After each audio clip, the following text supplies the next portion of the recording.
ഹരേ കൃഷ്ണ. ശ്രീമദ്ഭാഗവതം ചതുർത്ഥസ്കന്ധം 12-ാമത്തെ അധ്യായം, ദ്വാദശോധ്യായം. ഇതിൽ ആ കുബേരൻ്റെ ആശീർവാദവും ധ്രുവൻ്റെ പരമപദ ആരോഹണവും ആണ് പറയുന്നത്. ആദ്യത്തെ ശ്ലോകം നോക്കാം. മൈത്രേയ ഉവാച ധ്രുവം നിവൃത്തം പ്രതിബുദ്ധ്യ വൈശസാദപേദമന്യം ഭഗവാൻ ധനേശ്വര തത്രാഗതശ്ചാരണയക്ഷകിന്നരൈ സംസ്തൂയമാനോഭ്യവദൽകൃതാഞ്ജലിം. ധ്രുവം നിവൃത്തം പ്രതിബുദ്ധ്യ വൈശസാദപേദമന്യം ഭഗവാൻ ധനേശ്വര തത്രാഗതശ്ചാരണയക്ഷകിന്നരൈ സംസ്തൂയമാനോഭ്യവദത്കൃതാഞ്ജലിം. ആ ധ്രുവനെ നിവൃത്തനായിട്ട് കാണപ്പെട്ടു, ആ വധശ്രമത്തിൽ നിന്നൊക്കെ നിവൃത്തനായിട്ട് കാണപ്പെട്ടു. ഇത് മനസ്സിലാക്കിയിട്ടുള്ള പ്രതിബുദ്ധ്യ മനസ്സിലാക്കിയിട്ടുള്ള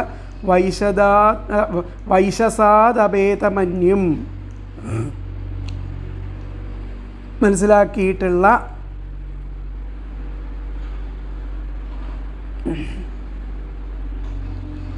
ആ വൈശസാദ് അഭേദമന്യം എന്ന് വെച്ച് കഴിഞ്ഞാൽ ആ വേറിട്ടവൻ ആയിട്ട് ആ വൈശസാദ് ആ യക്ഷന്മാരുടെ വധത്തിൽ നിന്നും വേറിട്ട് നിന്നവനും അഭേദമന്യം കോപം വേറിട്ടവനുമായിട്ടുള്ള ധ്രുവനെ ഇതിൽ നിന്നൊക്കെ വധശ്രമത്തിൽ നിന്നൊക്കെ വിരമിച്ചവനായിട്ട് മനസ്സിലാക്കിയിട്ട്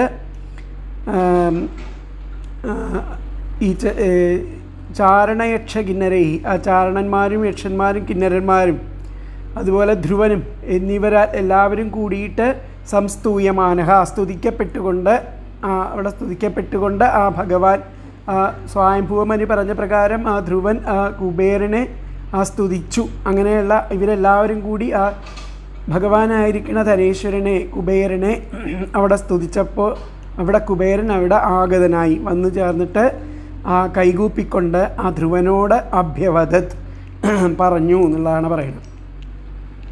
ഇതിലത്തെ പദങ്ങൾ നോക്കാം. ധ്രുവം ധ്രുവനെ, അപേതമന്യും കോപം വേറിട്ടവനായും, വൈശസാദ് യക്ഷവധത്തിൽ നിന്നും നിവൃത്തം വിരമിച്ചവനായും, പ്രതിബുദ്ധ്യ മനസ്സിലാക്കിയിട്ട്, ചാരണയക്ഷകിന്നരൈഹി ചാരണന്മാർ യക്ഷന്മാർ കിന്നരന്മാർ എന്നിവരാൽ സംസ്തൂയമാനഹ സ്തുതിക്കപ്പെട്ടുകൊണ്ട് ഭഗവാനായിരിക്കുന്ന ധനേശ്വര കുബേരൻ തത്ര അവിടെ ആഗതഃ വന്നവനായിട്ട് കൃതാഞ്ജലിം കൈകൂപ്പി നിൽക്കുന്ന ധ്രുവനോട് അഭ്യവദത് പറഞ്ഞു. ഒന്നുകൂടി പറയാം. ധ്രുവം ധ്രുവനെ, അപേതമന്യും കോപം വേറിട്ടവനായും, വൈശസാദ് യക്ഷവധത്തിൽ നിന്നും നിവൃത്തം വിരമിച്ചവനായും, പ്രതിബുദ്ധ്യ മനസ്സിലാക്കിയിട്ട്, ചാരണയക്ഷ കിന്നരൈഹി ചാരണന്മാർ യക്ഷന്മാർ കിന്നരന്മാർ എന്നിവരാൽ സംസ്തൂയമാനഹ സ്തുതിക്കപ്പെട്ടുകൊണ്ട് ഭഗവാനായ ധനേശ്വര കുബേരൻ തത്ര അവിടെ ആഗതഃ വന്നവനായിട്ട് കൃതാഞ്ജലിം കൈകൂപ്പി നിൽക്കുന്ന ധ്രുവനോട് അഭ്യവദത് പറഞ്ഞു. അപ്പം ഇതിലത്തെ അന്വയം വന്നിട്ട് ധ്രുവം അപേതമന്യും വൈശസാദ് നിവൃത്തം പ്രതിബുദ്ധ്യ ചാരണയക്ഷകിന്നരൈ സംസ്തൂയമാനഃ ഭഗവാൻ ധനേശ്വരഃ തത്ര ആഗതഃ കൃതാഞ്ജലിം അഭ്യവദത്. എന്നുകൂടി പറയാം. ധ്രുവം അപേതമന്യം വൈശസാദ് നിവൃത്തം പ്രതിബുദ്ധ്യ ചാരണയക്ഷകിന്നരൈ സംസ്തൂയമാനഃ ഭഗവാൻ ധനേശ്വരഃ തത്ര ആഗതഃ കൃതാഞ്ജലിം അഭ്യവദത്. ധ്രുവനെ ആ കോപം വേറിട്ടവനായിട്ടും ആ യക്ഷവധത്തിൽ നിന്നും വിരമിച്ചവനായിട്ടും മനസ്സിലാക്കിയിട്ട് ആ ചാരണന്മാരെ യക്ഷന്മാരെ കിന്നരന്മാരെ എന്നിവരാൽ സ്തുതിക്കപ്പെട്ടുകൊണ്ട് ആ ഭഗവാനായിരിക്കുന്ന ആ കുബേരൻ അവിടെ വന്നവനായിട്ട് കൈകൂപ്പി നിൽക്കുന്ന ആ ധ്രുവനോട് പറഞ്ഞു. ധ്രുവൻ മനുവിൻ്റെ ഉപദേശം സ്വീകരിച്ച് ക്രോധം ശമിച്ച് യുദ്ധത്തിൽ നിന്ന് വിരമിച്ചതായിട്ട് ആ ഭഗവാനായിരിക്കുന്ന കുബേരൻ മനസ്സിലാക്കി. ചാരണന്മാർ യക്ഷന്മാർ കിന്നരന്മാർ എന്നിവരാൽ സ്തുതിച്ചുകൊണ്ട് അനുഗമിക്കപ്പെട്ടവനായിട്ട് ആ കൈകൂപ്പി നിൽക്കുന്ന ധ്രുവനെ സമീപിച്ചിട്ട് ഇപ്രകാരം പറയുകയും ചെയ്തു എന്നുള്ളതാണ് പറയുന്നത് ഈ ശ്ലോകത്തിൽ. അപ്പോൾ മൈത്രേയൻ പറഞ്ഞു, ഭഗവാനായ കുബേരൻ ധ്രുവനെ കോപമെല്ലാം വിട്ട് ശാന്തനും യക്ഷാദികളുടെ വധത്തിൽ നിന്നും നിവർത്തിച്ചവനും ആയി അറിഞ്ഞ് അചാരണന്മാർ, യക്ഷന്മാർ, കിന്നരന്മാർ മുതലായവരാൽ സ്തുതിക്കപ്പെട്ട് അവിടെ വരികയും തന്നെ തൊഴുതു നിൽക്കുന്ന ധ്രുവനോട് പറയുകയും ചെയ്തു.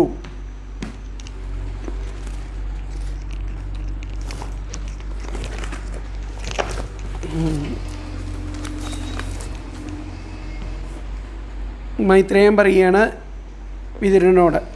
മൈത്രേയൻ വിതുരനോട് പറയുന്നു, മനുവിൻ്റെ ഉപദേശത്താൽ കോപം ശമിച്ച്, ക്രോധം ശമിച്ച് ആ ഗുഹ്യകന്മാരെ വധിക്കുന്നതായ ആ ക്രൂരപ്രവൃത്തിയെ നിവർത്തി എന്ന വിവരം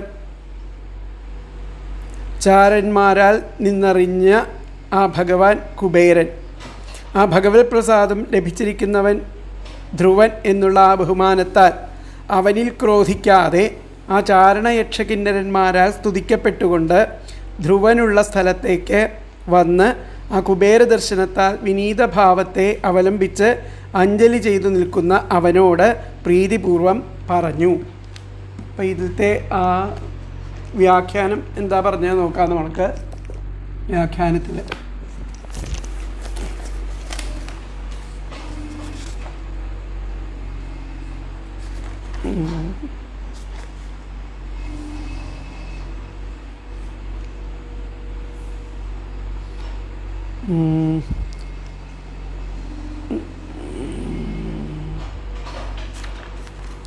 ദ്വാദശേ ആ 12-ാമത്തെ അധ്യായത്തിൽ ധനദേനാഭിനന്ദിത, ധനദനാൽ അഭിനന്ദിക്കപ്പെട്ട പുരമാഗത, ആ രാജധാനിയിലേക്ക് എഴുന്നള്ളിയ യജ്ഞൈരിഷ്ടാഹരേഹേ സ്ഥാനമാരുരോഹേതി കീർത്യത്തെ, ആ യജ്ഞം ചെയ്യുന്നവനായിരിക്കുന്ന ധ്രുവനെ, ഹരിയുടെ യജ്ഞം ചെയ്യുന്നതായിരിക്കുന്ന ധ്രുവന് ആ സ്ഥാനാരോഹണം ചെയ്യുന്നതായിരിക്കുന്ന ആ കാര്യത്തെ അതിനെ കീർത്തിക്കുന്നതായിട്ടുള്ള ഭാഗങ്ങളാണ് ദ്വാദശത്തിൽ പറയുന്നത്. ദ്വാദശേ ധനദേനാഭിനന്ദിത പുരമാഗത യജ്ഞീരിഷ്ടാഹരേഹേ സ്ഥാനമാരുരോഹേതി കീർത്യതേ. മൈത്രേയ ഉവാച, മൈത്രേയം പറയണ, കുബേരോ ധ്രുവം വധാത് നിവൃത്തം ജ്ഞാത്വാ, കുബേരൻ ആ ധ്രുവൻ വധിക്കണ ആ കർമ്മത്തിൽ നിന്നും നിവൃത്തനാണെന്ന് അറിഞ്ഞിട്ട്, കുബേരോ ധ്രുവം വധാത് നിവൃത്തം ജ്ഞാത്വ, അങ്ങനെ വധത്തിൽ നിന്നും പിന്മാറി എന്ന് അറിഞ്ഞിട്ട്, യക്ഷാദിഭി യക്ഷന്മാരാലും സ്തൂയമാനസ്തത്രാഗത്യ എല്ലാവരാലും സ്തുതിക്കപ്പെട്ടുകൊണ്ട് അവിടെ എത്തിയിട്ട് ധ്രുവം ജഗാത, ആ ധ്രുവനോടായിട്ട് പറഞ്ഞു എന്നുള്ളതാണ് പറയുന്നത്. ഒന്നുകൂടി പറയാം. മൈത്രേയ ഉവാച കുബേരോ ധ്രുവം വധാത് നിവൃത്തം ജ്ഞാത്വാ യക്ഷാദിഭി സ്തൂയമാന സ്തത്ര ആഗത്യ ധ്രുവം ജഗാത എന്നാണ് പറഞ്ഞത്. ധ്രുവൻ കുബേരൻ ആ ധ്രുവനെ വധാത് നിവൃത്തം, വധത്തിൽ നിന്ന് നിവൃത്തമായിട്ട് ജ്ഞാത്വ അറിഞ്ഞിട്ട്, യക്ഷാദിഭി യക്ഷന്മാരാലും സ്തൂയമാനസ്തത്ര ആഗത്യ അവിടെ സ്തുതിക്കപ്പെട്ടുകൊണ്ട് അവിടെ വന്നു ചേർന്ന് ആ ധ്രുവം ജഗാത ധ്രുവനോട് ഇപ്രകാരം പറഞ്ഞു. എന്നുകൂടി പറയാം. മൈത്രേയ ഉവാച കുബേരോ ധ്രുവം വധാത് നിവൃത്തം ജ്ഞാത്വാ യക്ഷാദിഭി സ്തൂയമാനസ്തത്ര ആഗത്യ ധ്രുവം ജഗാത. വ്യാഖ്യാനത്തിൽ പറയണം. അപ്പം ഇനി അടുത്ത ശ്ലോകം നമുക്ക് നോക്കാം. അടുത്ത ശ്ലോകത്തിൽ ഭോ ഭോ ക്ഷത്രിയദായാദ പരിതുഷ്ടോസ്മി തേനഘ യസ്ത്വം പിതാമഹാദേശാദ് വൈരം ദുസ്ത്യജമത്യജ. കുബേരനാണ് പറയുന്നത്. ധനദ ഉവാച ഭോ ഭോ ക്ഷത്രിയദായാദ പരിതുഷ്ടോസ്മി തേനഘ അഘ യസ്ത്വം പിതാമഹാദേശാദ് വൈരം ദുസ്ത്യജമത്യജ. ഭോ ഭോ എന്ന് പറഞ്ഞാൽ അലയോ അലയോ എന്നർത്ഥം. ക്ഷത്രിയദായാദ ആ ക്ഷത്രിയ കുമാര, ത്വം യാതൊരങ്ങ് ആ പിതാമഹാദേശാത് ആ മുത്തശ്ശൻ്റെ നിർദ്ദേശാനുസരണം, അതായത് ആ സ്വയംഭൂമനുവിൻ്റെ ആ ഉപദേശപ്രകാരം ദുസ്ത്യജം ത്യജിപ്പാൻ പ്രയാസമുള്ള വൈരം, ആ ശത്രുക്കളോടുള്ള വൈരം അത്യജ ഉപേക്ഷിച്ചുവല്ലോ. അങ്ങനെ അതിനാൽ അങ്ങയോട് നാം സന്തോഷം കൊണ്ടിരിക്കുന്നു. കുബേരൻ പറയാം, അങ്ങയോട് എനിക്ക് സന്തോഷം തോന്നിയിരിക്കുന്നു എന്ന് പറയുകയാണ്. ആ യക്ഷന്മാരോടുള്ള യുദ്ധത്തിൽ നിന്നും നിവൃത്തനായിട്ട് തൻ്റെ കോപത്തെ ഉപേക്ഷിച്ച ധ്രുവനോട് അദ്ദേഹത്തിന് വളരെയധികം സന്തോഷം തോന്നി. അപ്പോൾ ഭോ ഭോ, അല്ലയോ അല്ലയോ, ക്ഷത്രിയദായാത, ക്ഷത്രിയകുമാര, യഹ ത്വം, യാതൊരങ്ങ്, പിതാമഹാദേശാത്, മുത്തച്ഛൻ്റെ നിർദ്ദേശാനുസാരേണ, ദുസ്ത്യജം, ത്യജിപ്പാൻ പ്രയാസമുള്ള, വൈരം, ശത്രുഭാവത്തെ, അത്യജ, ഉപേക്ഷിച്ചുവല്ലോ, തേ തുഭ്യം, അതിനാൽ അങ്ങയോട്, പരിതുഷ്ട അസ്മി, നാം സന്തോഷം കൊണ്ടിരിക്കുന്നു. അപ്പോൾ ഇതിൻ്റെ അന്വയം വന്നിട്ട് ഭോ ഭോ ക്ഷത്രിയദായാദ യഹ ത്വം പിതാമഹാദേശാത് ദുസ്ത്യജം വൈരം അത്യജ തേ തുഭ്യം പരിതുഷ്ട അസ്മി. എന്നുകൂടി പറയാം. ഭോ ഭോ ക്ഷത്രിയദായാദ യഹ ത്വം പിതാമഹാദേശാത് ദുസ്ത്യജം വൈരം അത്യജ തേ തുഭ്യം പരിതുഷ്ട അസ്മി. അല്ലയോ ക്ഷത്രിയ കുമാര, യാതൊരങ്ങ് ആ മുത്തശ്ശൻ്റെ നിർദ്ദേശാനുസാരേണ ത്യജിപ്പാൻ പ്രയാസമുള്ള ശത്രുഭാവത്തെ ഉപേക്ഷിച്ചുവല്ലോ, അതിനാൽ അങ്ങയോട് നാം വളരെ സന്തോഷം കൊണ്ടിരിക്കുന്നു. അല്ലയോ ക്ഷത്രിയപുത്ര പരിശുദ്ധാത്മാവേ, അങ്ങയിൽ നാം സന്തോഷിച്ചിരിക്കുന്നു. എന്തെന്നാൽ അങ്ങുന്ന് ആ മുത്തശ്ശൻ്റെ ഉപദേശം സ്വീകരിച്ച് ത്യജിപ്പാൻ പ്രയാസമേറിയിട്ടിരിക്കുന്ന ശത്രുത്വത്തെ ഉപേക്ഷിച്ചുവല്ലോ. ക്ഷത്രിയപുത്ര ശ്രേഷ്ഠ, ഞാൻ അങ്ങയുടെ നേരെ ഏറെ സന്തോഷിച്ചിരിക്കുന്നു. എന്തെന്നാൽ അങ്ങ് പിതാമഹൻ്റെ നിർദ്ദേശത്താൽ ദുസ്ത്യജമായിരിക്കുന്ന വൈരത്തെ ഉപേക്ഷിച്ചുവല്ലോ. ഹേ ക്ഷത്രിയ ബാലക, ദോഷരഹിത, ഞാൻ നിന്നിൽ സന്തുഷ്ടനായിരിക്കുന്നു. കാരണം ആ പിതാമഹൻ്റെ ഉപദേശത്തെ അംഗീകരിച്ച് ദുസ്ത്യജമായിരിക്കുന്ന വൈരം നീ ഉപേക്ഷിച്ചുവല്ലോ. ക്ഷത്രിയന്മാർക്ക് വൈരത്തെ ഉപേക്ഷിക്കുക എന്നത് വളരെ പ്രയാസമുള്ള സംഗതിയാകുന്നു. മനു ഉപദേശത്തിൽ ധ്രുവന് ദാർഢ്യമുണ്ടാവാൻ കുബേരൻ ആ പക്ഷത്തെ അനുവദിക്കുന്നു. യക്ഷന്മാരെ ഭവാൻ വധിച്ചില്ല, ഭവാന്റെ സഹോദരനെ യക്ഷന്മാരും വധിച്ചില്ല. പ്രാണികളുടെ ജന്മമരണങ്ങളുടെ മുഖ്യകർത്തൃത്വം കാലസ്വരൂപനായ ഈശ്വരനിൽ ഇരിക്കുന്നു, ബാഹ്യകാരണം നിമിത്തം മാത്രം. അപ്പോൾ ഇതിലത്തെ ആ വ്യാഖ്യാനം എന്താ പറഞ്ഞത് നോക്കാം നമുക്ക്.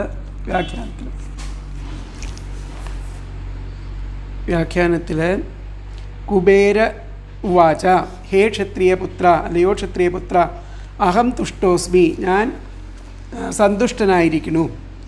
യതസ്ത്വം മന്വാദേശാൽ, അങ്ങ്, കാരണം അങ്ങ് ആ മനുവിൻ്റെ ആ ഉപദേശത്തെ കേട്ടിട്ട് വൈരം ത്യക്തവാൻ, വൈരത്തെ ഉപേക്ഷിച്ചവനാവുന്നു. അതുകൊണ്ട് അഹം തുഷ്ടോസ്മി, ഞാൻ സന്തുഷ്ടനായിരിക്കുന്നു. കുബേര ഉവാച, ഹേ ക്ഷത്രിയപുത്ര, അഹം തുഷ്ടോസ്മി യതസ്ത്വം മന്വാദേശാത് വൈരം ത്യക്തവാൻ. അല്ലയോ ക്ഷത്രിയകുമാര, അഹം തുഷ്ടോസ്മി, ഞാൻ സന്തോഷിച്ചിരിക്കുന്നു. കുബേരൻ പറയുകയാണ്, യതസ്ത്വം, അങ്ങ്, ഇവിടെ ആ മന്വാദേശാൽ, ആ മനുവിൻ്റെ ഉപദേശത്താൽ, മുത്തശ്ശൻ്റെ ഉപദേശത്താൽ വൈരം ത്യക്തവാൻ, വൈരത്തെ ത്യജിച്ചവനാകുന്നു എന്നുള്ളതാണ് വ്യാഖ്യാനത്തിൽ പറയുന്നത്. അപ്പോൾ അടുത്ത ശ്ലോകം നമുക്ക് നോക്കാം. മൂന്നാമത്തെ ശ്ലോകം. ദായാദം എന്ന് പറഞ്ഞാൽ ഇവിടെ പുത്രൻ എന്നാണ് അർത്ഥം.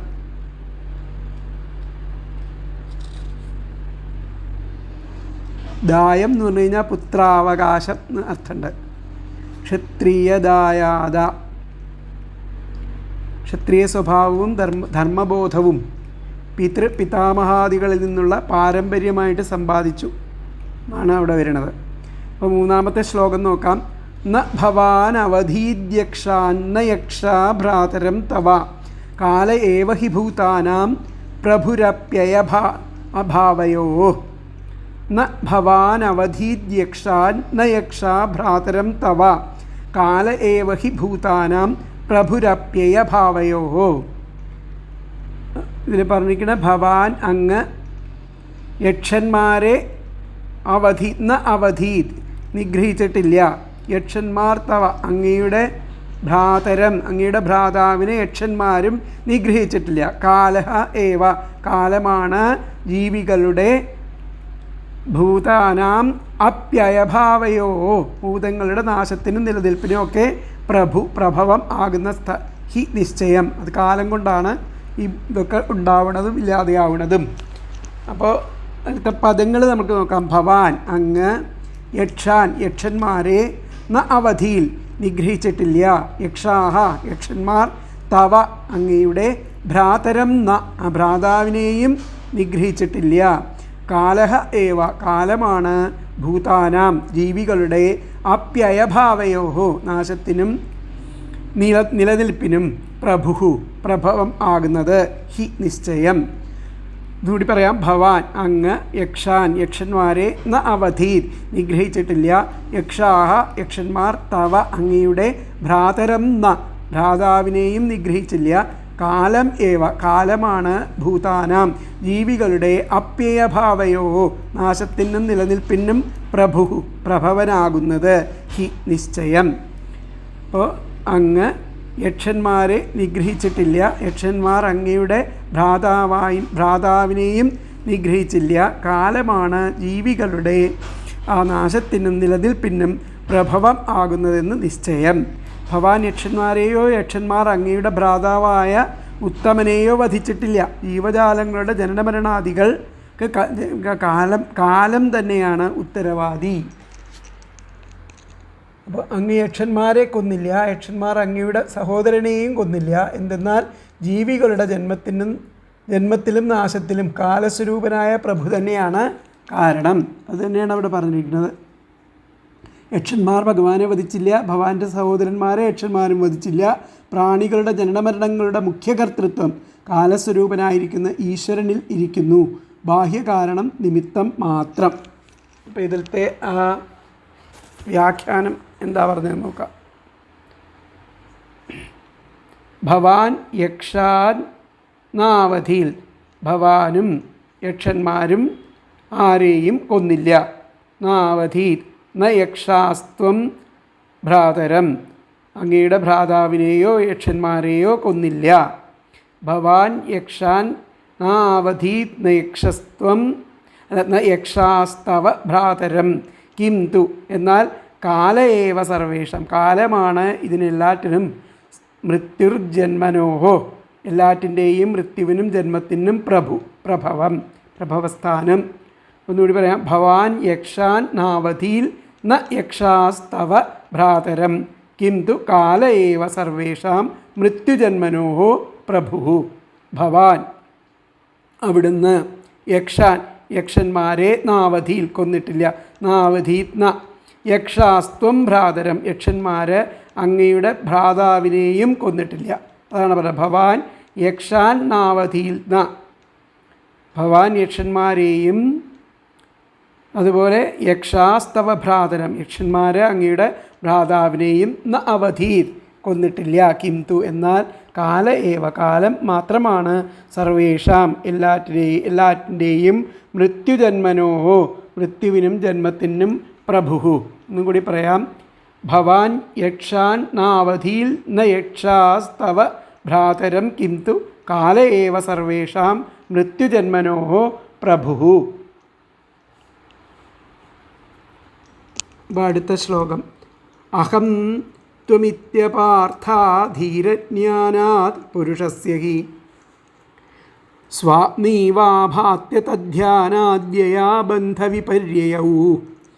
അഹം ത്വമിത്യപാർത്ഥാ ധീരജ്ഞാനാത് പുരുഷസ്യ ഹി സ്വാപ്നീവാഭാത്യ തദ്ധ്യാനാദ്യയാ ബന്ധവിപര്യയൗ. അജ്ഞാനം ഹേതുവായി ഉണ്ടാകുന്ന അതധ്യാനാത് ഹേതുവായിട്ടുണ്ടാകുന്ന തെറ്റിദ്ധാരണയാൽ ആ മനുഷ്യന് ഞാൻ നീ എന്ന ഇപ്രകാരം അർത്ഥശൂന്യമായിരിക്കുന്ന ചിന്ത ആ സ്വപ്നത്തിലേതെന്ന പോലെ ആഭാതി തോന്നുന്നു. അങ്ങനെ ബന്ധവും മോക്ഷവും ഏത് നിമിത്തം ഏത് ബന്ധവും മോക്ഷവും ഏത് നിമിത്തം ഉണ്ടാകുന്നു? സ്വപ്നീവാഭാത്യധ്യാനാദ്യയാ ബന്ധവിപര്യേയൗ.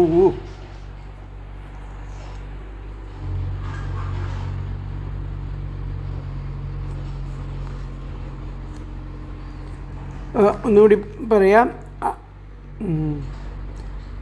അഹം ഞാൻ,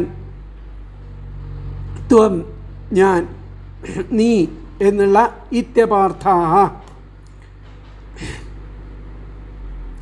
അർത്ഥശൂന്യം ആയിട്ടുള്ള ഈ ബുദ്ധി ചിന്താഗതി സ്വപ്നത്തിൽ എന്ന പോലെ, സ്വപ്നീവാഭാത്യ സ്വപ്നത്തിൽ അത് ഭാസിക്കുന്ന പോലെ, ആഭാതി തോന്നുന്ന പോലെ, തദ്ധ്യാനാദ്യയാ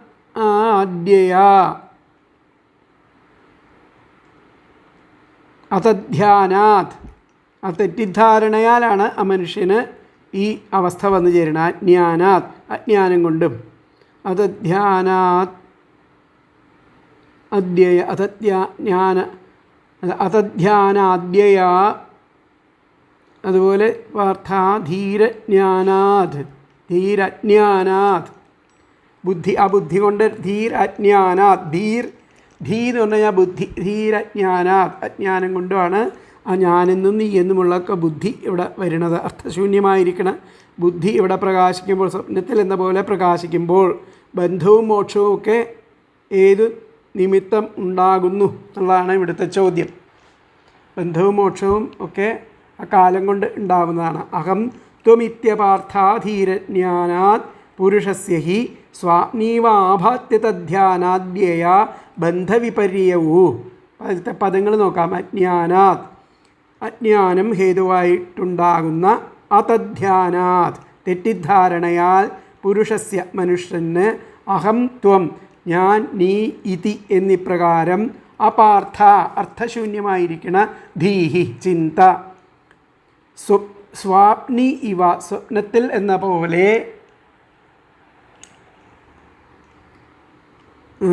പോലെ ആഭാതി തോന്നുന്നു. ബന്ധവിപര്യേയൗ ബന്ധവും മോക്ഷവും യയാ ഏത് നിമിത്തം ഉണ്ടാകുന്നു എന്നുള്ളതാണ് ചോദ്യം.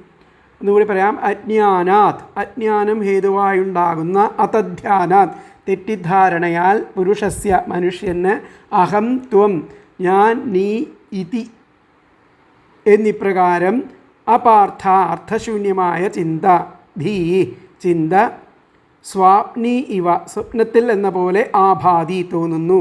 ബന്ധവിപര്യേയൗ ബന്ധവും മോക്ഷവും യയാ ഏത് നിമിത്തം ഉണ്ടാകുന്നു. അപ്പോൾ ഇതിലത്തെ അന്വയം വന്നിട്ട് അജ്ഞാനാത് അതധ്യാനാത് പുരുഷസ്യ അഹം ത്വം ഇതി അപാർത്ഥാ ധീ സ്വാപ്നി ഇവ ആഭാതി ബന്ധവിപര്യേയൗ യയാ. എന്നും കൂടി പറയാം. അജ്ഞാനാത് അതധ്യാനാത് പുരുഷസ്യ അഹം ത്വം ഇതി അപാർത്ഥാ ധീ സ്വാപ്നി ഇവ ആഭാതി ബന്ധവിപര്യേയൗ യയാ. അജ്ഞാനം ഹേതുവായുണ്ടാകുന്ന തെറ്റിദ്ധാരണയാൽ മനുഷ്യന് ഞാൻ നീ എന്നിപ്രകാരം അർത്ഥശൂന്യമായിരിക്കുന്ന ചിന്ത സ്വപ്നത്തിൽ എന്ന പോലെ തോന്നുന്നു. ബന്ധവും മോക്ഷവും ഏതു നിമിത്തം ഉണ്ടാകുന്നു? ഞാനെന്നും നീയെന്നുമുള്ള ഭേദബുദ്ധി മനുഷ്യൻ്റെ അജ്ഞാനം ഫലമാണ്. ദേഹമാണ് ആത്മാവ് എന്ന ചിന്ത നിമിത്തം സ്വപ്നത്തിൽ എന്ന പോലെ മിഥ്യാബോധം ജനിക്കുക ഹേതുവായിട്ടാണ് ബന്ധം, മോക്ഷം എന്നീ ഭാവങ്ങൾ ഉണ്ടാകുന്നത്. അങ്ങനെയുള്ള ആ മിഥ്യാബോധം ഉണ്ടാവുന്നത് കൊണ്ടാണ് ബന്ധം, മോക്ഷം എന്നീ ഭാവങ്ങളൊക്കെ ഉണ്ടാവുന്നതെന്നാണ് പറയുന്നത്. എന്നും നീയെന്നുമുള്ള അഭേദബുദ്ധി മനുഷ്യൻ്റെ അജ്ഞാനഫലമാണ്.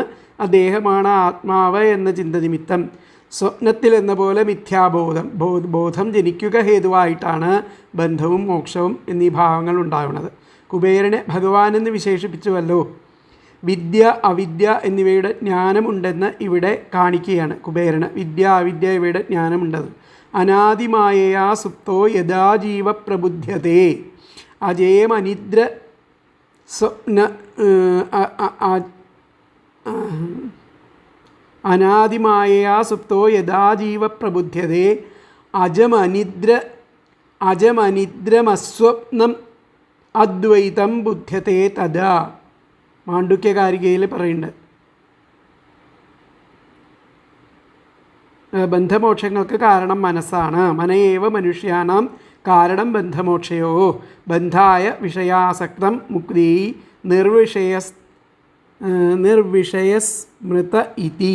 സ്മൃതമിതി.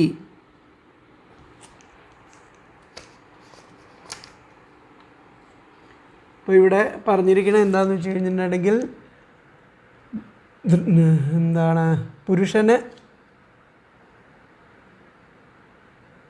ആത്മതത്വം അറിയാത്തതിനാൽ ആ ശരീരാധ്യാസത്താൽ ആണ് ഞാനെന്നും നീയെന്നും ഉള്ള ആ മിഥ്യാബുദ്ധി സ്വപ്നത്തിൽ എന്ന പോലെ വെറുതെ തോന്നുന്നത്.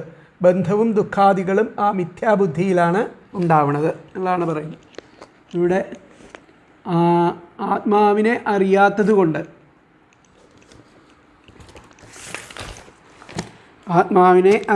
കൊണ്ട് സ്വദേഹത്തിൽ ഞാനെന്നും അന്യശരീരത്തിൽ നീയെന്നും വ്യവഹാരം നടക്കുന്നു. അത് മിഥ്യയാകുന്നു. ആത്മാവല്ലാത്തതായ ദേഹത്തിൻ്റെ നിരന്തര ധ്യാനമാണ് ഈ ഭാവത്തിന് കാരണം. ഇത് നിമിത്തം ജീവൻ ജന്മമരണാദി ദുഃഖങ്ങൾ അനുഭവിക്കുന്നു.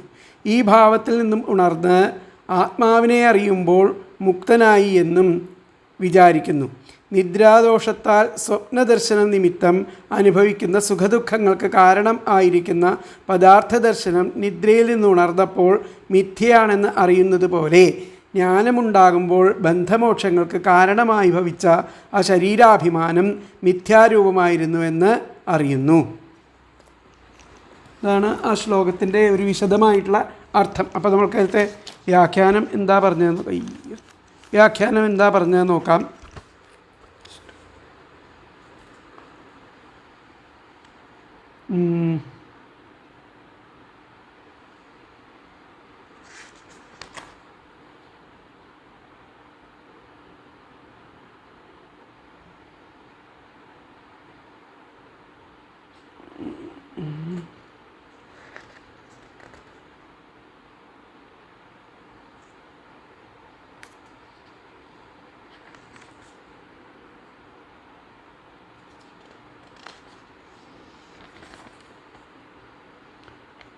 ഇവിടെ പറഞ്ഞത് എന്താണെന്ന് വെച്ച് കഴിഞ്ഞാൽ,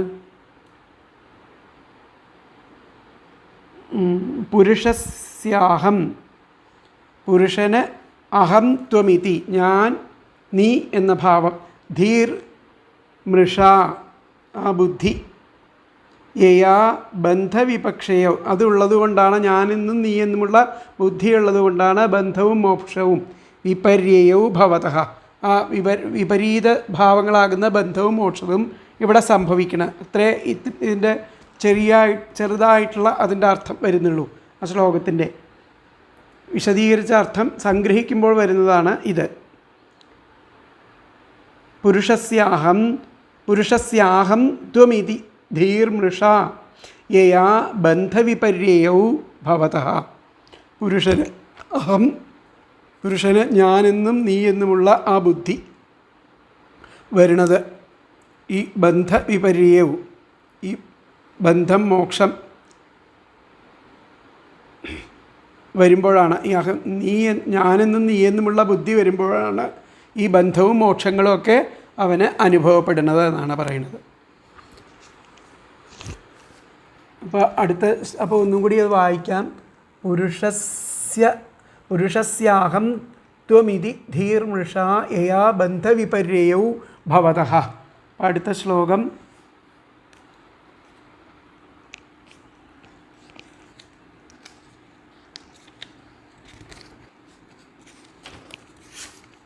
അടുത്തത് അഞ്ചാമത്തെ ശ്ലോകം. തദ്ഗച്ഛധ്രുവഭദ്രം തേ ഭഗവന്ത. 5-6 ശ്ലോകങ്ങൾ കൂടിയിട്ടാണ് അർത്ഥം പറയുന്നത്. തദ്ഗച്ഛധ്രുവഭദ്രം തേ ഭഗവന്തമഥോക്ഷജം സർവഭൂതാത്മഭാവേന സർവഭൂതാത്മവിഗ്രഹം ഭജസ്വ ഭജനീയാഘ്രിം അഭവായ ഭവച്ഛിദം യുക്തം വിരഹിതം ശക്തിയാ ഗുണമയ്യാത്മമായയാ ഒന്നും കൂടി വായിക്കാം. തദ്ഗച്ഛ ധ്രുവഭദ്രം തേ ഭഗവന്തമഥോക്ഷജം സർവഭൂതാത്മഭാവേന സർവഭൂതാത്മവിഗ്രഹം ഭജസ്വ ഭജനീയാംഘ്രിമഭവായ ഭവച്ഛിദം യുക്തം വിരഹിതം ശക്തിയ ഗുണമയ്യാത്മമായയ. അല്ലയോ ധ്രുവ, അങ്ങയ്ക്ക് ആ മംഗളം നേരണു. തേ ഭദ്രം തദ്ഗച്ഛ ധ്രുവഭദ്രം തേ, അങ്ങയ്ക്ക് മംഗളം നേരണു. തദ്ഗച്ഛ ആകയാൽ പൊയ്ക്കോളൂ. തദ്ഗച്ഛ അതുകൊണ്ട് പൊയ്ക്കോളൂ. സർവചരാചരാത്മാവും സർവഭൂതാത്മഭാവേന സർവചരാചരാത്മാവും ഭജനാർഹമായിരിക്കുന്ന പാദപത്മങ്ങളോട് കൂടിയവനും ആയിരിക്കണ. അതുപോലെ ഭവച്ഛിദ സംസാര ദുഃഖത്തെ ഉന്മൂലനം ചെയ്യുന്ന ഗുണമയ്യ ആ ത്രിഗുണാത്മികമായിരിക്കുന്ന മായ തൻ്റെ മായയാകുന്ന ശക്തിയോട് ഇണങ്ങിയിരിക്കുകയും വേറിട്ട് നിൽക്കുകയും ചെയ്യണ ആ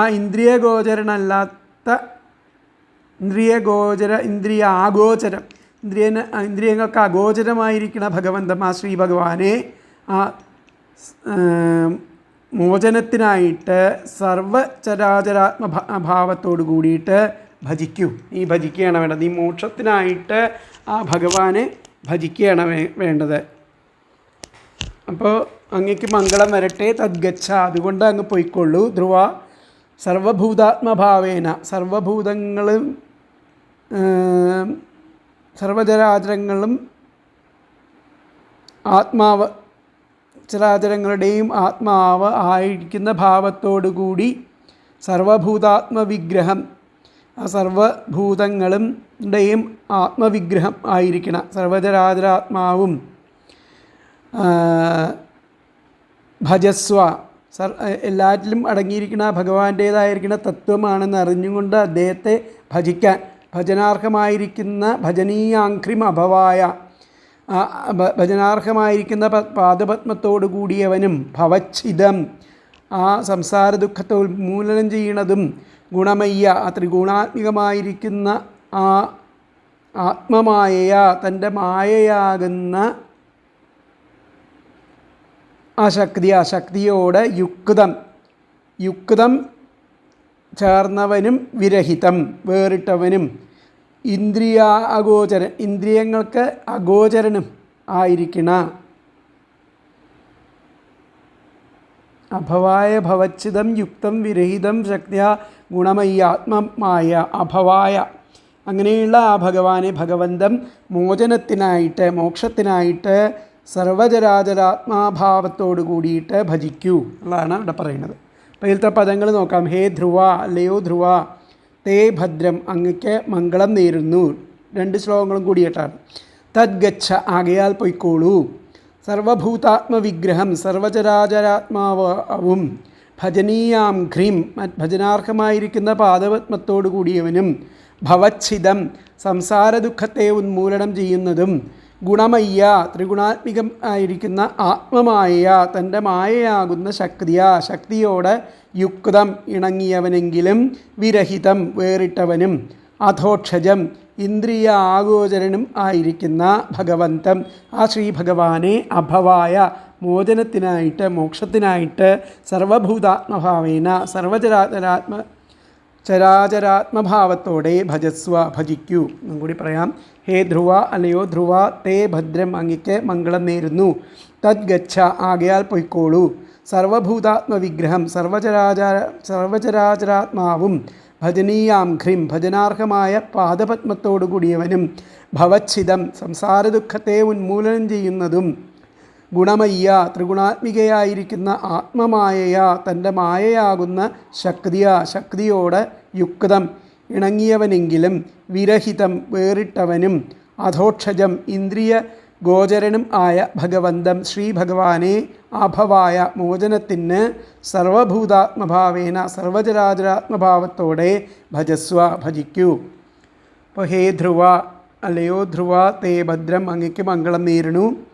തദ്ഗച്ഛ ആകയാൽ പൊയ്ക്കോളൂ. സർവഭൂതാത്മവിഗ്രഹം സർവചരാചരാത്മാവും ഭജനീയാഘ്രിം ഭജനാർഹമായ പാദപത്മത്തോടു കൂടിയവനും ഭവച്ഛിതം സംസാര ദുഃഖത്തെ ഉന്മൂലനം ചെയ്യുന്നതും ഗുണമയ്യ ത്രിഗുണാത്മികയായിരിക്കുന്ന ആത്മമായ തൻ്റെ മായയാകുന്ന ശക്തിയോട് യുക്തം ഇണങ്ങിയവനെങ്കിലും വിരഹിതം വേറിട്ടവനും അധോക്ഷജം ഇന്ദ്രിയ ആഗോചരനും ആയിരിക്കുന്ന ഭഗവന്തം ശ്രീ ഭഗവാനെ അഭവായ മോചനത്തിന് സർവഭൂതാത്മഭാവേന സർവചരാചരാത്മഭാവത്തോടെ ഭജിക്കൂ. അപ്പോൾ ഇതിലത്തെ അന്വയം വന്നിട്ട് ഹേ ധ്രുവ തേ ഭദ്ര തദ്ഗച്ഛ സർവഭൂതാത്മവിഗ്രഹം ഭജനീയാംഘ്രിം ഭവച്ഛിദം ഗുണമയ്യ ആത്മമായ ശക്തിയാ യുക്തം വിരഹിതം അധോക്ഷജം ഭഗവന്തം അഭവായ സർവഭൂതാത്മഭാവേന ഭജസ്വ. ഒന്നും കൂടി പറയാം. ഹേ ധ്രുവ തേ ഭദ്രം തദ്ഗച്ഛ സർവഭൂതാത്മവിഗ്രഹം ഭജനീയാംഘ്രിം ഭവച്ഛിദം ഗുണമയ്യ ആത്മമായ ശക്തിയാ യുക്തം വിരഹിതം അധോക്ഷജം ഭഗവന്തം അഭവായ സർവഭൂതാത്മഭാവേന ഭജസ്വ. അല്ലയോ ധ്രുവ, മംഗളം നേരുന്നു, ആകയാൽ പൊയ്ക്കോളൂ. സർവചരാത്മാവും ചരാചരാത്മാവും ഭജനാർഹമായ പാദപത്മത്തോടു കൂടിയവനും സംസാര ദുഃഖത്തെ ഉന്മൂലനം ചെയ്യുന്നതും ത്രിഗുണാത്മികയായിരിക്കുന്ന തൻ്റെ മായയാകുന്ന ശക്തിയോട് ഇണങ്ങിയവനെങ്കിലും വേറിട്ടവനും ഇന്ദ്രിയ ആഗോചരനും ആയിരിക്കുന്ന ശ്രീ ഭഗവാനെ മോചനത്തിന് ചരാചരാത്മഭാവത്തോടെ ഭജിക്കൂ. അല്ലയോ ധ്രുവ, അങ്ങ് പൊയ്ക്കൊള്ളുക, അങ്ങയ്ക്ക് മംഗളം ഭവിക്കട്ടെ. ഇന്ദ്രിയജ്ഞാനത്തിന് അതീതനും സർവചരാചരാത്മകമായിരിക്കുന്ന ശരീരത്തോടു കൂടിയവനും ഭജിക്കാൻ തക്ക ശ്രീപാദത്തോടു കൂടിയവനും സംസാരനാശകനും ഗുണരൂപിണിയായ മായയോട് ചേർന്നും ചേരാതെയും ഇരിക്കുന്നവനുമായിരിക്കുന്ന ഭഗവാനെ സംസാരമോചനം ലക്ഷ്യമാക്കിക്കൊണ്ട് സർവഭൂതങ്ങളുടെയും ആത്മാവായി സങ്കല്പിച്ച് ഉപാസിച്ചാലും തൻ്റേതു തന്നെയായ മായയോട് യോജിക്കുമ്പോഴാണ് സൃഷ്ടിയാദികൾ നടക്കുന്നത്. വേറിട്ട് നിൽക്കുമ്പോൾ കേവല ഭാവത്തിൽ ഇരിക്കുന്നു എന്ന് മാത്രം. ഈ തത്വവും ഗൗഡപാദ കാരികയിൽ പലയിടങ്ങളിലും കാണാനായിട്ട് സാധിക്കും. ഇതിൽ ധ്രുവ, അങ്ങയ്ക്ക് മംഗളം ഉണ്ടാവട്ടെ, പൊയ്ക്കൊള്ളൂ. സർവഭൂതാത്മക സ്വരൂപനും സർവരാലും ഭജിക്കപ്പെടുവാൻ യോഗ്യനും ആയിരിക്കുന്ന ഭഗവാൻ വിഷ്ണുവിനെ സംസാര നിവൃത്തിക്കായിട്ട് സർവദാ ഭജിക്കുക. അദ്ദേഹം സംസാരനാശകനും ത്രിഗുണാത്മകവും സർവരെയും മോഹിപ്പിക്കുന്നതുമായ മായാശക്തികളോട് കൂടിയവനും ഇന്ദ്രിയാതീതനും ആകുന്നു.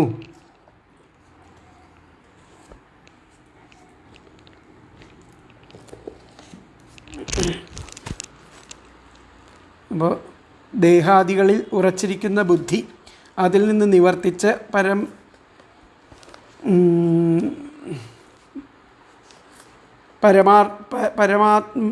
പരമാർത്ഥത്തിൽ ഉറയ്ക്കുവാനുള്ള ആ ഉപായം എന്തെന്ന് ഉപദേശിക്കേണ്ടതിന്.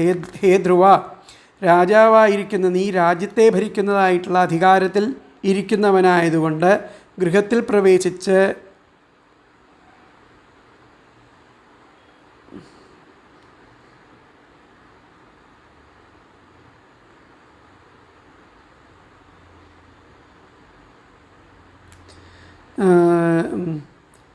ഹേ ധ്രുവ, രാജാവായിരിക്കുന്ന നീ രാജ്യം ഭരിക്കുന്നതായ അധികാരത്തിൽ ഇരിക്കുന്നവനായതുകൊണ്ട് ഗൃഹത്തിൽ പ്രവേശിച്ച് സ്വപ്രവൃത്തിയെ ഭഗവത് പ്രീത്യർത്ഥം സമർപ്പിച്ച് ഭഗവാനെ ഭജിക്കുക. സാക്ഷാൽ പരമാത്മാവായ ആ ആനന്ദവിഗ്രഹൻ ലൗകികങ്ങളായ പദാർത്ഥങ്ങളെ മാത്രം അറിവാൻ ശക്തിയുള്ള ബുദ്ധിക്ക് വിഷയം അല്ല. നിരാകാരനായതിനാൽ ബുദ്ധിക്ക് പ്രവേശം ലഭിക്കുകയില്ല. ഭക്തന്മാരെ അനുഗ്രഹിപ്പാനായിട്ട് സ്ഥൂലമായ രൂപത്തെ ഭഗവാൻ സ്വീകരിച്ചിട്ടുണ്ട്. സർവഭൂതങ്ങളും ഭഗവത് സ്വരൂപം തന്നെ. അതിലെല്ലാം ആത്മാവായിരിക്കുന്നതും ഭഗവാൻ തന്നെ. ഭജിപ്പാൻ യോഗ്യങ്ങളായിരിക്കുന്ന പാദപത്മങ്ങളോട് കൂടിയിരിക്കുന്ന ആ സ്ഥൂല രൂപത്തെ ഭജിക്കുന്നവരുടെ ജന്മമരണങ്ങളെ നശിപ്പിച്ച് പരമാനന്ദപ്രാപ്തി രൂപമായ മോക്ഷത്തെ നൽകുന്നതിനായി സ്വശക്തിയായ മായയോട് ചേർന്നും ചേരാതെയും ഇരിക്കുന്ന അചിന്യമഹിമാവായിരിക്കുന്ന ആ ഭഗവാനെ നിരന്തരം ഭജിച്ചുകൊള്ളുക. അപ്പോൾ ഇതിലത്തെ വ്യാഖ്യാനം എന്താ പറഞ്ഞത് നോക്കാം. വ്യാഖ്യാനത്തിൽ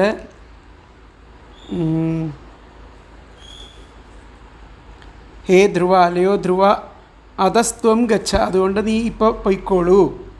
ത്വം ഭവച്ഛിതം ഹരിം ഭജസ്വ, ആ സംസാര ദുഃഖം നശിപ്പിക്കുന്നതായിരിക്കുന്ന ഭഗവാനെ ഭജിക്കൂ എന്നുള്ളതാണ് പറഞ്ഞത്. ഇത്രേ പറഞ്ഞിട്ടുള്ളൂ. അപ്പോൾ ഹേ ധ്രുവ അധസ്ത്വം ഗച്ഛ, അതുകൊണ്ട് നീ ഇപ്പോൾ പൊയ്ക്കോളൂ. അധസ്ത്വം ഗച്ഛ ത്വം ഭവച്ഛിതം ഹരിം ഭജസ്വ, ആ സംസാര ദുഃഖം നശിപ്പിക്കുന്നവനായിരിക്കുന്ന ആ ഹരിയെ ഭജിക്കൂ എന്നുള്ളതാണ് പറഞ്ഞിരിക്കുന്നത്. ഇപ്പോൾ വേറെ ഒരു ഇതും കൂടി പറയുന്നുണ്ട് അടുത്ത ശ്ലോകത്തിൽ, 7ാമത്തെ ശ്ലോകത്തിൽ. വൃണീഹി കാമം, വരം ചോദിച്ചോളാൻ. വൃണീഹി കാമം നൃപയൻ മനോഗതം മത്തസ്ത്വമൗത്താനപദേ വിശങ്കിത വരം വരാർഹോംബുജനാഭപാദയോരനന്തരം ത്വം വയമംഗശുശ്രുമ. വൃണീഹി കാമം നൃപയൻ മനോഗതം മത്തസ്ത്വമൗത്താനപദേ വിശങ്കിത വരം വരാർഹോംബുജനാഭപാദയോരനന്തരം ത്വാം വയമംഗശുശ്രുമ. അല്ലയോ നൃപ, അംഗ രാജാവേ, ഔത്താനപാദൻ്റെ പുത്രൻ ആയിരിക്കുന്ന രാജാവേ, സംശയമന്യേ അന്തർഗതം മനസ്സിലെ ഏതോ വരം എങ്കിൽ നിന്ന് യഥേഷ്ടം കാമിക്കണുവോ, വരം എങ്കിൽ നിന്ന് കാമിക്കുന്നുവോ യഥേഷ്ടം അതിനെ വരിച്ചാലും അങ്ങയെ നാം വിഷ്ണുപാദങ്ങളുടെ സമീപസ്ഥനായിട്ട് കേട്ടിരിക്കുന്നു. അങ്ങ് വരം ചോദിപ്പാൻ അർഹനാണ് എന്നുള്ളതാണ് ഇതിൽ പറഞ്ഞിരിക്കുന്നത്. വൃണീഹി കാമം, വരിച്ചാലും, കാമം വരം വരിച്ചാലും, നൃപ അല്ലയോ രാജാവേ, എൻ മനോഗതം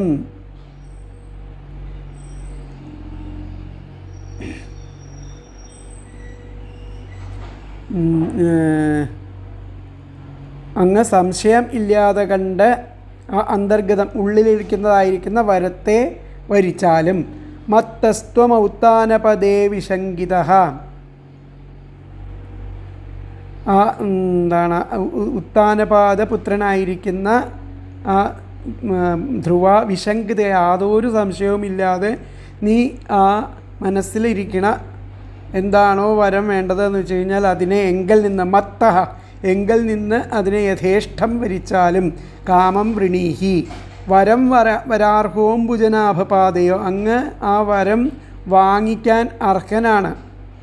വരം വരാർഹോ അംബുജനാഭപാദയോ, അങ്ങ് അംബുജപാദങ്ങളുടെ സമീപസ്ഥനായിട്ട് ഇരിക്കുന്നതായിട്ട് എനിക്കറിയാം. പാദയോരനന്തരം,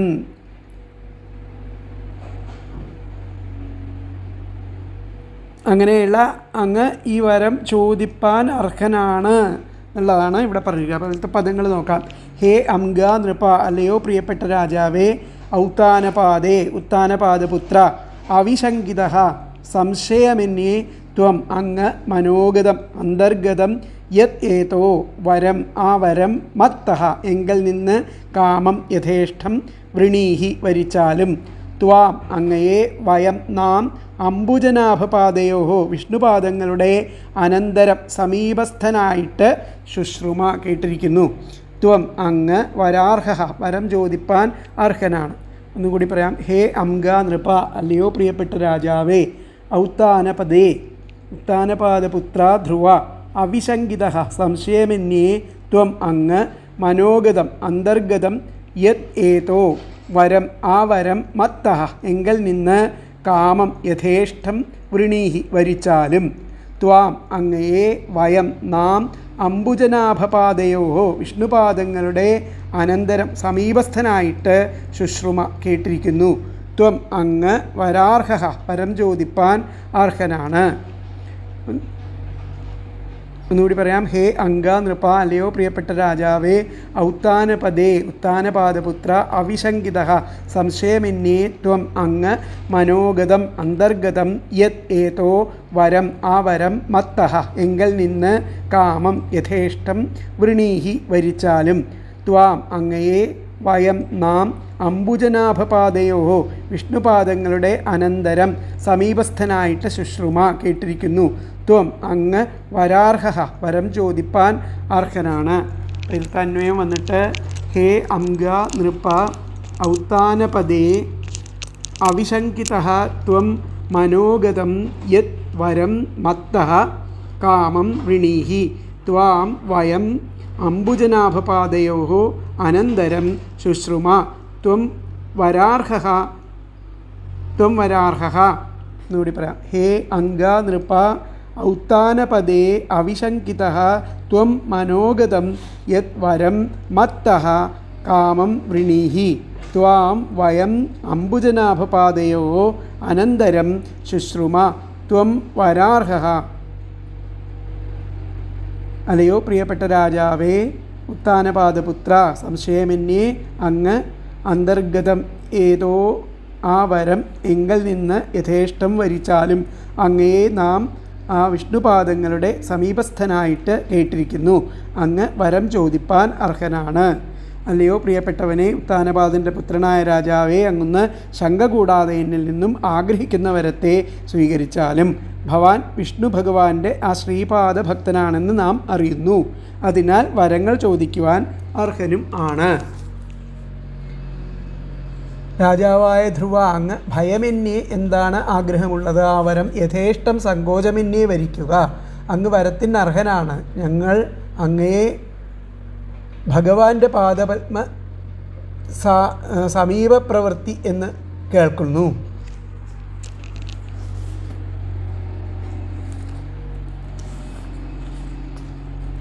ഉത്താനപാദപുത്രനായിരിക്കുന്ന ഹേ രാജൻ, യക്ഷവധം ചെയ്തു പോയല്ലോ എന്നുള്ള സങ്കോചം കൂടാതെ അഭീഷ്ടവരത്തെ എന്നിൽ നിന്നും വരിച്ചുകൊള്ളുക. നീ വരം സ്വീകരിപ്പാൻ അർഹനാകുന്നു. എന്തുകൊണ്ടെന്നാൽ സാക്ഷാൽ ശ്രീ മുകുന്ദൻ്റെ പാദപത്മങ്ങളുടെ സമീപത്തിൽ ഇരിക്കുന്നവൻ നീ എന്ന് ഞങ്ങൾ അറിയുന്നുണ്ട്. ആ ശ്രീ മുകുന്ദഭക്തനായ നിനക്ക് വരം തരുന്നതിനാൽ ആ ഭഗവാൻ എന്നിൽ പ്രസാദിക്കും. അതിനാൽ നിനക്ക് വരം നൽകുന്നതിൽ ഞാൻ സന്തോഷമുള്ളവൻ എന്നറിഞ്ഞുകൊള്ളുക എന്നത് ആണ് ഇതിലത്തെ സാരം. അപ്പോൾ അതിലത്തെ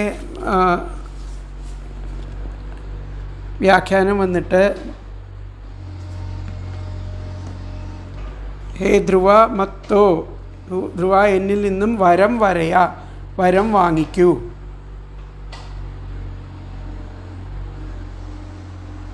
ഇത്രേ പറഞ്ഞിട്ടുള്ളൂ. ഹേ ധ്രുവ, അല്ലയോ ധ്രുവ, മത്തോ വരം എന്നിൽ നിന്നും വരം വാങ്ങിക്കൂ. ഹേ ധ്രുവ മത്തോ വരം അപ്പോൾ ബാക്കിയുള്ള ഭാഗങ്ങൾ നമുക്ക് അടുത്ത ക്ലാസ്സിലെടുക്കാം. ഹരേ കൃഷ്ണ.